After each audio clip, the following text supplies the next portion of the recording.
ETF index mutual funds నేర్చుకుని stock మార్కెట్లో రాణించాలనుకుంటున్నారా? వెంటనే ఈ నెంబర్కి కాల్ చేయండి. నమస్తే రమగారు. నమస్తే జయ. రమగారు, మనకి ఈ నెలలో శివరాత్రి ఉంది. ఈ సందర్భంగా కొన్ని ప్రశ్నలు వచ్చాయి రమగారు, వాటిని తీసుకుంటాను ఒక్కొక్కటిగా మీతో. మొదటి ప్రశ్న రమగారు, శివరాత్రికి ఏ పత్రాలతో పూజించాలి? ఏ పూలు వాడొచ్చు, ఏ పూలు వాడకూడదు? ఇలాంటి నియమం ఏమైనా ఉందా? శివుడికి ఎప్పుడు బిల్వం ఒక్క బిల్వం సమర్పించినా చాలు. ఎక్కువ బిల్వాలుంటే మరీ మంచిది. పత్రం ప్రధానంగా సమర్పించేది బిల్వ పత్రమే. అయితే పువ్వుల్లో మొగలి, సంపంగి ఈ రెండు వాడరు. ఓకే, వాటికి శాపం ఉంది, మొగలి పువ్వుకి శాపం ఉంది. అవును. సంపంగి కూడా ఇంచుమించుగా మొగలి జాతికి చెందింది, అందుకని సంపంగి వాడరు. మామూలుగా మనకి మల్లెలు, జాజులు, తర్వాత గులాబీలు, అవి చామంతులు, ఇవన్నీ మామూలే. ప్రత్యేకంగా ఏంటంటే అపరాజిత శంఖు పూలు ఉంటాయి చూడు, శంఖు పూలు మంచివి. తర్వాత ఏమో మన జిల్లేడు పువ్వులు మంచివి. మనం తెల్ల జిల్లేడే పెడతాం మన వైపు. నార్త్ ఇండియా వైపు మామూలు జిల్లేడు పువ్వులు కూడా పెడతారు పరమేశ్వరుడికి. తర్వాత ఏమో తుమ్మి పువ్వు అని ఒక ప్రత్యేకంగా ఊళ్ళల్లో కనపడుతుంది, అది ఇంకా మంచిది. తామరలు అవి కూడా సమర్పించవచ్చు. కలువ పూలు, తామర పూలు అవన్నీ కూడా శివుడికి సమర్పించవచ్చు. ప్రధానంగా ఏంటంటే మొగలతో ఎవరు పూజ చేయరు. సంపంగులు కూడా అందరికీ దొరికేవి కాదు. అమ్మవారికి పెడతారు కానీ అయ్యవారికి పెట్టరు. ఇవి ప్రత్యేకంగా మానేసుకోవాలి. బిల్వానికి ఏముంది, బోళ్ళంత చెట్లు ఉంటుంది, అన్ని లేకపోయినా రొడ్డ ఇంత, అవి లేకపోయినా పర్వాలేదు. ఒక్క బిల్వ ఏక బిల్వం అయినా, అందుకే ఏక బిల్వమైనా చాలు. ఇప్పుడు మహాబిల్వం అని కూడా ఒక రకం బిల్వాలు కనపడుతున్నాయి, అవి కూడా సమర్పించుకోవచ్చు. ఒక బిల్వ ఉంటే 3 రోజులు ఒక్క బిల్వాన్ని సమర్పించచ్చట. ఇప్పుడు ఇవాళ బిల్వం సమర్పయామి చేశాం, రేపొద్దున నిర్మాల్యంతో అన్నీ తీసేస్తామా, ఈ బిల్వాన్ని ఆకుపచ్చగానే ఉందనుకో, వాడిపోలే. ఎండాకాలం అయితే డ్రైగా అయిపోతుంది. మనకి హైదరాబాద్ లో పువ్వు పెట్టు, ఆకు పెట్టు, తెల్లవారేసరికి నూసి పొడి మిగులుతుంది. కానీ మనకి సముద్ర తీరాల్లోనూ అక్కడ వాడదు. దాన్ని కడిగి మళ్ళీ పెట్టుకోవచ్చు. కడిగిన బిల్వం మళ్ళీ పనికొస్తుంది 3 days. ఇవాళ, రేపు, ఎల్లుండి 3 రోజుల పాటు ఒకే బిల్వాన్ని మనం నీటిలో వేసి కాసేపు ఉంచి శుభ్రంగా కడిగి మళ్ళీ సమర్పించవచ్చు, తప్పులేదు. మిగిలిన ఏ పత్రానికి ఈ అవకాశం లేదు. ఒక్క శివుడికి, ఒక్క బిల్వానికి మాత్రమే 3 days. అందుకని ఏం చేస్తారు, చాలా మంది ఈ బిల్వాలు దొరకవని బంగారపు బిల్వ దళాలు చేయించుకుంటారు, వెండివి. కానీ బంగారం అంటే ఇప్పుడు మరీ టాప్ లేచిపోతుంది, వెండి కూడా అంతే అనుకో. కానీ వెండిది బిల్వపత్రం చేయించుకుంటే ఏ పత్రము లేనప్పుడు కనీసం అదైనా సమర్పించాలి, దండం పెట్టుకోవచ్చు. ఇంకో ప్రశ్న అడుగుతాను రమ్మగారు, శివాలయం నుంచి ప్రసాదం తీసుకొచ్చుకోవచ్చా, తీసుకురావచ్చా అనేసి? తెచ్చుకోవచ్చు. శివాలయంలో చండికేశ్వర సన్నిధి అని ఉంటుంది. ఆ చండికేశ్వర సన్నిధి దగ్గరికి వెళ్ళి ఆయన ఎప్పుడు అట్లా జపంలో ఉంటాడట. పిలిచి కేకలు పెట్టి చేయకూడదు, చిటికేస్తారు. ఇట్లా చిటికెల చండికేశ్వరుడు అంటారు.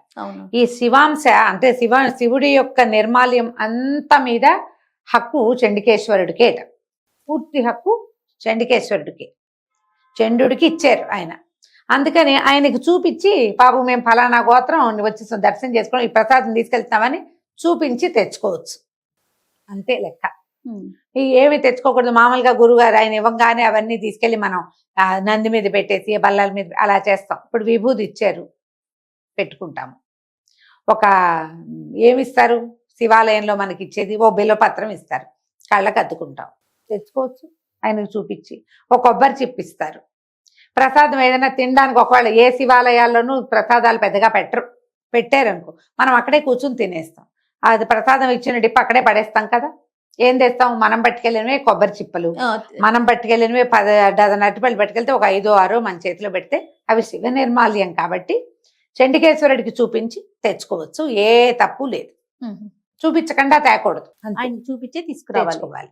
మరో ప్రశ్న రమ్మగారు, స్త్రీలు శివరాత్రి ఉపవాసం చేయొచ్చా? లక్షణంగా చేయొచ్చు. ఏ ఉపవాసం అయినా స్త్రీలు చెయ్యొచ్చు. స్త్రీలంటే గర్భిణులు, పసిపిల్లల తల్లులు, వీళ్ళకి కొన్ని వద్దు ఈ పనులు, ఎందుకంటే శక్తి సరిపోదు, ఆరోగ్యం సహకరించదు కాబట్టి. కానీ మిగిలిన వాళ్ళందరూ ఉపవాసం ఉండొచ్చు. కటిక ఉపవాసం ఉండే వాళ్ళు కూడా ఉంటారు, ఏమీ పుచ్చుకోకుండా. ఏకాదశులు ఉండమా, శివరాత్రికి ఏం తప్పు, ఏ తప్పు లేదు అసలు. అంటే మళ్ళీ ఇందులో బహుశా భర్తలు లేని వాళ్ళు అన్న ప్రశ్న దాగుందేమో, దానికి ఏ తప్పు లేదమ్మా. ఎవరైనా ఉపవాసం ఉండొచ్చు. శివస్మరణ చేసుకోవటానికి అసలు స్మరణ చేయాలన్న బుద్ధి ఉంటే చాలు, వాళ్ళ దశ విశేషాల మీద ఏమీ లేదు. ఇప్పుడు ఉపవాసం అనగానే మనం భోజనం మానేయటం అన్నది ఒక్కటే మనకు తెలుసు.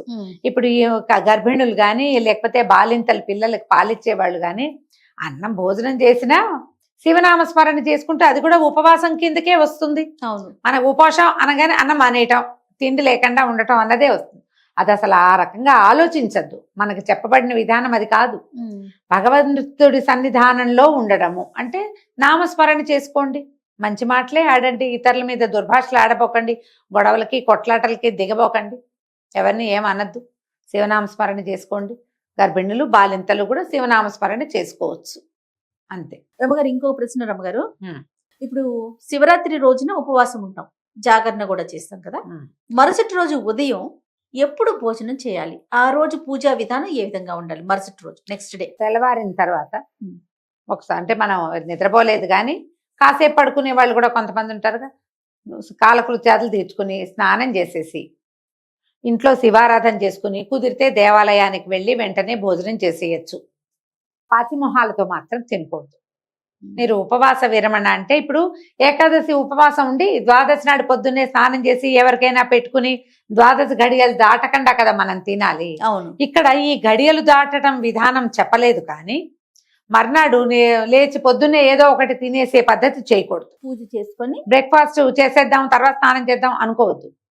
పొద్దున్న స్నానం చేసి శివార్చన చేసుకుని నిన్నటికి శివరాత్రి అయ్యిందని ఈ రోజున దండం పెట్టుకుని ఓకే, మీరు ఎవరికైనా భోజనం పెట్టి ఎవరికైనా ఏదైనా ఇచ్చి దానం చేస్తే భోజనం చేస్తే మరీ మంచిది.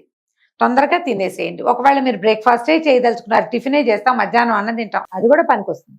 కానీ స్నానం పానం చేయకుండా మాత్రం పాచిమొహాలతోటి కాదు. అమ్మయ్య శివరాత్రి ఉపవాసం అయిపోయింది, ఇవాళ హోటల్కి వెళ్ళి తిందాం, అది కూడా చేయొద్దు. ఇంట్లోనే తినండి. అప్పుడే మీకు నిన్నటి సరైన ఫలితం ఈ పూట లభిస్తుంది. ఇవాళ కూడా ఒక అర్చన చేసుకుని ఇంట్లో చక్కగా వంట చేసి నిన్న స్వామిని మనము ఉపవాసం ఉండి స్వామిని పస్తే పెట్టాం మనం. అవును కదా, నిన్న పళ్ళు ఫలాలు డ్రై ఫ్రూట్స్ నట్స్ పెట్టాం. ఇవాళ చక్కగా వంట చేసి కనీసం ఏ పాయసమో ఏదో చేసి స్వామివారికి నివేదన చేసుకుని భోంచేయండి. ఇంట్లో ఆ ప్రసాదాన్ని నలుగురికి పెట్టండి, అది మంచిది. ఓకే, తర్వాత జాగరణ చేస్తాం కదా, మధ్యాహ్నం ఒక నైట్ ఫుల్ గా జాగరణ చేయాల్సిందేనా రమ్మగారు? లెక్క ప్రకారం చెయ్యాలి.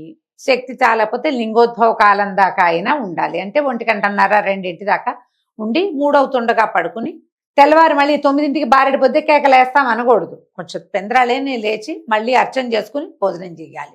పని చేయాలి కదా ఈ మధ్యలో. ఇప్పుడు ఆడవాళ్ళు అనుకో కాసేపు ఒక కునుకు తీసి లేచి సంటి పిల్లలు ఉంటే పిల్లలు స్కూళ్ళు ఉంటే అవన్నీ చూసుకుని పూజ పునస్కారం చేసుకుని ఏదో వంట వండుకోవద్దు. అవును కదా, ఇది ఆలోచించండి. అంతే తప్పిస్తే అంతకంటే కంగారు లేదు.